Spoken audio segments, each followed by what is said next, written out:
Ciao a tutti amici di Matto Scacco, ben ritrovati. Siamo ai quarti di finale di questo torneo vincente. Sto parlando della FIDE World Cup. Qualche giorno fa è stato pubblicato un video dedicato ai primi turni e adesso in questo video cercheremo di vedere cosa è accaduto quest'oggi. La formula del torneo è molto particolare, si giocano due partite, una da bianco e una da nero, quindi andata e ritorno. E mentre ieri al primo turno dei quarti di finale Carlsen è riuscito a battere Gukesh, quindi un giocatore fortissimo indiano, quest'oggi Gukesh aveva l'obbligo di vittoria, vi assicuro che ci è andato molto vicino. Adesso entreremo nel dettaglio. Gli altri risultati vedono domani uno spareggio tra due indiani, quindi Erigaisi che oggi ha perso contro Prangnananda, ma dato che ieri aveva vinto lui, si va allo spareggio, quindi domani due partite rapid, dopodiché in caso di parità due partite blitz finché uno dei due verrà eliminato. L'altro incontro tra Caruana e Dominguez ha visto il passaggio del giocatore italo-americano, quindi Fabiano Caruana passa in semifinale, così come a sorpresa il giovane azero, quindi il giocatore dell'Azerbaijan, grande maestro Abasov su Vidit. Dico a sorpresa perché Abasov attualmente è il giocatore con l'elo più basso. La partita che vedremo quest'oggi, come dicevo prima, è questa partita, questa siciliana tra Magnus Carlsen che con il bianco affronta il giovane Gukesh. C3 contro la siciliana. Se qualcuno magari sa che questa è una mossa a me molto cara nel mio repertorio, mi piace parecchio giocare questa mossa Alapin, è una mossa veramente rara a livelli molto alti. Per quale motivo? Perché ci sono tante linee dove il nero può semplificare, ma qui diciamo che il bianco è un giocatore che è in vantaggio di un punto, quindi in teoria tante semplificazioni potrebbero portarlo a posizioni che gli piacciono. E c'è anche da dire, un altro aneddoto, che questa apertura Alapin è stata giocata due volte nei quarti di finale. D5 per il nero, linea principale, il bianco è pronto a conquistare il centro, il nero non è d'accordo e quindi una presenza in D5 centrale è chiaramente cosa fatta. E cattura al centro, donna per D5, D4 sulla scacchiera, cavallo F6, cavallo F3 e qui siamo verso le linee principali. E6 per il nero. E adesso vi dico che la continuazione più frequente, ma anche quella che personalmente mi piace un po' di più, è una mossa molto strana quale cavallo in A3. Cavallo in A3, che non è la mossa della partita che vedremo tra poco, ha l'idea che dopo la ricattura il cavallo salta allegramente in B5 minacciando uno scacco doppio. E se fosse soltanto questa la minaccia, in realtà è un cavallo che non andrebbe molto lontano, ma nel momento in cui il nero si difende dallo scacco doppio, semplicemente il bianco ricattura o di cavallo o di donna o chissà in altri casi con l'altro cavallo, però questa è molto pericolosa, e al centro evitando il pedone isolato. Per i giocatori che con il bianco giocano l'Alapin, il profilo di questi giocatori è che non hanno paura della propria struttura pedonale, quindi se si otterrà una situazione con il pedone isolato come in questo caso, il giocatore che gioca l'Alapin è ben contento e ben disposto di avere un pedone isolato. Ricordo, prendete carta e penna per questi consigli, che chi ha il pedone isolato vuole sempre prendere iniziativa, è contrario alle semplificazioni e cerca sempre di giocare sul colore opposto del proprio pedone isolato, quindi in questo caso vuole giocare sulle case chiare. La partita prosegue, alfiere 7. Piccolo dettaglio, parentesi, se giocassi cavallo C3, il nero senz'altro mi giocherebbe alfiere B4 inchiodando. Quindi Carlsen decide di arroccare e dopo alfiere 7 cavallo C3 guadagna una mossa importante. La donna si sposta in D6, guardate che strana questa ritirata perché sembra essere soggetta a degli attacchi. Un cavallo salta facilmente in B5, in alcuni casi potrebbe saltare in E4, in altri casi un'altra manovra tipica è questa bella triangolazione che poi non fa altro che disegnare all'interno della scacchiera un quadrato, in questo caso un quadrato rosso, per ripiegare con il proprio alfiere. La donna in D6 viene subito attaccata, cavallo B5 che oltre alla donna controlla una casa importante e quando la donna si ritira alfiere F4 ripropone esattamente la minaccia di poco fa. Entrare in C7 vorrebbe dire una vittoria immediata, stiamo parlando di giocatori fortissimi e quindi è chiaro che non si va verso questo percorso. Cavallo D5 sulla scacchiera, dunque alfiere G3 per poi giocare a rocco corto, torre C1. La posizione che abbiamo di fronte è la seguente. Se dall'esterno guardassi questa partita, questa posizione per la prima volta, direi: ah, che bello, questo cavallo si trova nella metà scacchiera avversaria in coordinazione con un alfiere, sicuramente un cavallo molto pericoloso. Quest'alfiere mi piace particolarmente perché gioca sull'intera diagonale e comunque attraversa, diciamo, completamente il lato di donna, quindi è un alfiere parecchio forte. Dall'altra parte, se fossi il nero, direi: ok, se questo cavallo è un problema lo manderò via, e da 6 sicuramente la mossa più spontanea, la mossa più naturale, devo giocare velocemente, sicuramente gioco a 6. Eppure Gukesh ha deciso di giocare alfiere di 7, considerando che questo cavallo non si trovi in una buona posizione e che magari il nero sarà in grado di sfruttarlo in un secondo momento. Cavallo C3 sulla scacchiera, donna B6 e dopo alfiere C4, come vedete, probabilmente Gukesh ha avuto ragione. Il cavallo in B5, il bianco considera che non si trovi affatto bene e quindi è lui stesso che lo porta indietro. Nel mentre, da nero, mi sono risparmiato la mossa di pedone. La partita prosegue, cavallo F6. Guardate qui cosa potrebbe accadere. Se donna per B2, il pedone B è sempre un pedone che potremmo considerare avvelenato. Di idee ce ne sono tante. La prima, la più pratica, cattura in D5, recupero il pedone con iniziativa, sono il bianco, mi va bene. La seconda, un po' più creativa, potrebbe essere questa, con l'idea di intrappolare la donna. Sei alla ricerca di una scacchiera in legno professionale?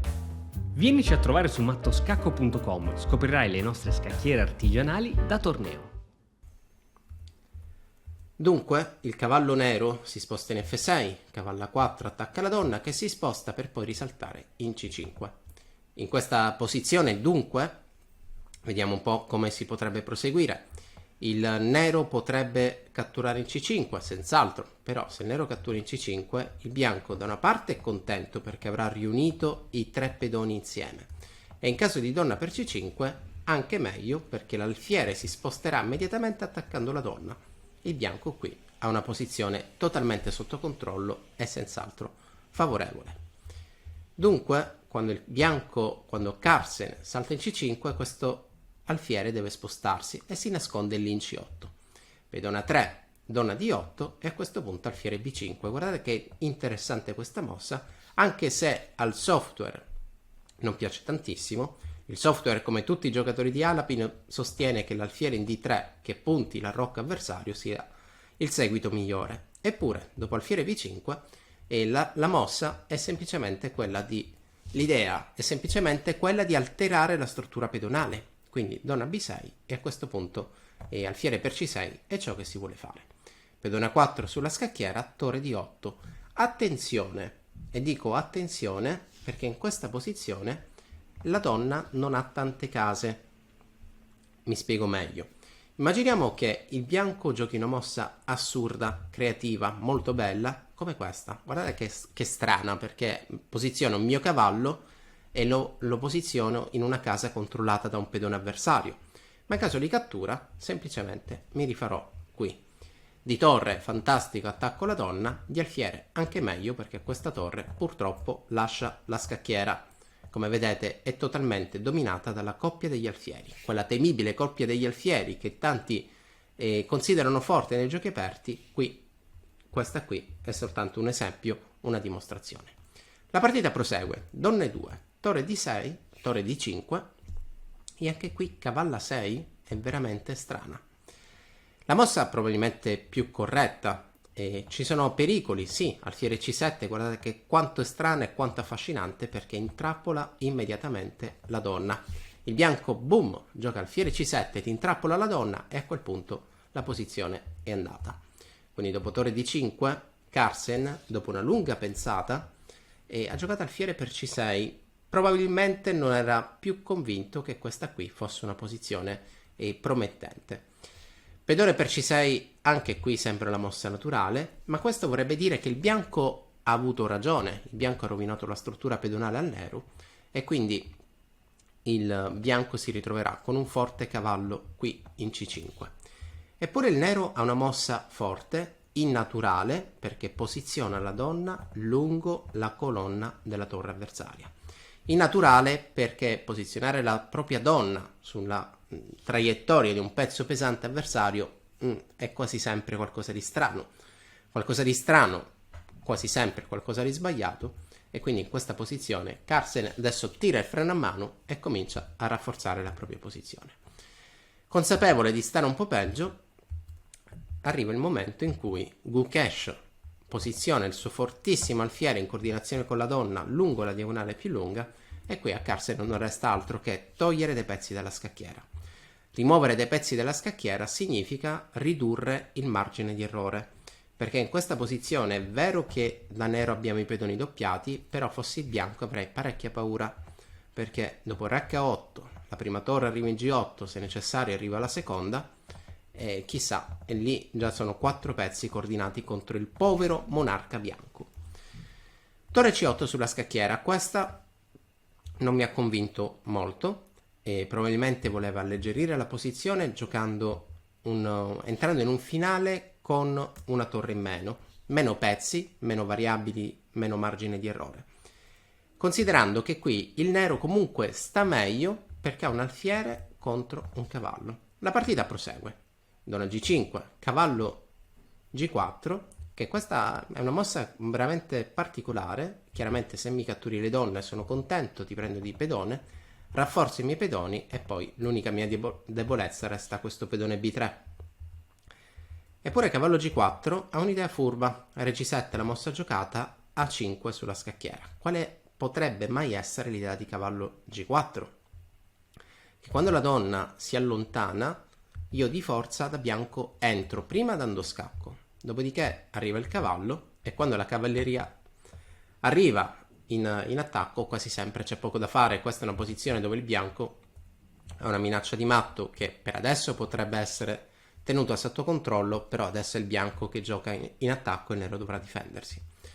Quindi dopo re G7, pedone A5, quello lì è un pedone intoccabile. È vero, potrei catturarlo di pedone, però in questo caso direi che il bianco magari si salva con torre C5, creando poi un pedone libero, o forse, anzi meglio, più probabile, con torre A1, con l'idea di riprendere il pedonino A5, chiaramente dopo il cambio delle donne.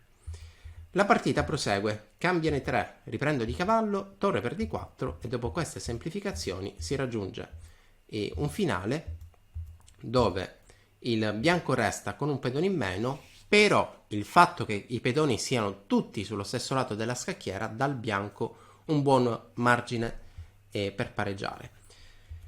Il bianco gioca G4, Carlsen è il mago dei finali, è il giocatore che più punti fa nei finali e quindi qui deve semplicemente dimostrare la sua tecnica e dopo qualche mossa riesce effettivamente a migliorare il proprio re. Come potrebbe continuare il bianco? Il bianco è vero che potrebbe avanzare questo pedone fino a H5, però attenzione perché se questo pedone va avanti troppo, chissà, magari lui stesso è in grado di bloccarmi. E Gukesh prende la palla al balzo, ha 2 pedoni doppiati e quindi F5 gli permette di rimuovere uno dei 2. Dopo re F4 sulla scacchiera si gioca sul fatto che questo pedone sia in sovraccarico, se tu mi catturi io ti catturo, dopodiché ti assicuro che questo pedone, per quanto sia bello e pronto, libero ad andare a promozione, te lo bloccherò con questa torre. Quindi in questo caso il bianco continua a catturare per poi ripiegare con la torre e lì direi che la partita si conclude. Dopo re F4, pedone F6, catturo, riprendo e la struttura pedonale torna a essere orribile, ricordate questa parola, questa torna a essere una struttura pedonale orribile per entrambi, 2 isole pedonali per entrambi, quindi molto brutta e difficile da vincere per tutti e due. L'unico tentativo di vittoria è creare qualche rete di matto, immaginiamo che il bianco gioca con superficialità, finché il nero gli taglia fuori il re, per poi portare un pedone in H4, a quel punto sarebbe scacco matto. Stiamo parlando di giocatori, diciamo, alcuni dei giocatori più forti al mondo, in particolare Carlsen è riconosciuto da tutti il giocatore più forte al mondo senza paragone, e quindi questo finale lo pareggia in modo molto semplice. La partita continua in questo modo e dopo che il re si sposta in F2 è pronto a dare degli scacchi. Qualche giorno fa, vi racconto questo aneddoto, passeggiavo con un ex allenatore di Carlsen che si trovava dalle mie parti in vacanza e lui sosteneva che Carlsen è attualmente nettamente il giocatore più forte senza paragone. Quindi finché Magnus Carlsen abbia voglia di giocare, tutti gli altri si giocano per il posto numero 2. E lui si chiama Gustafsson.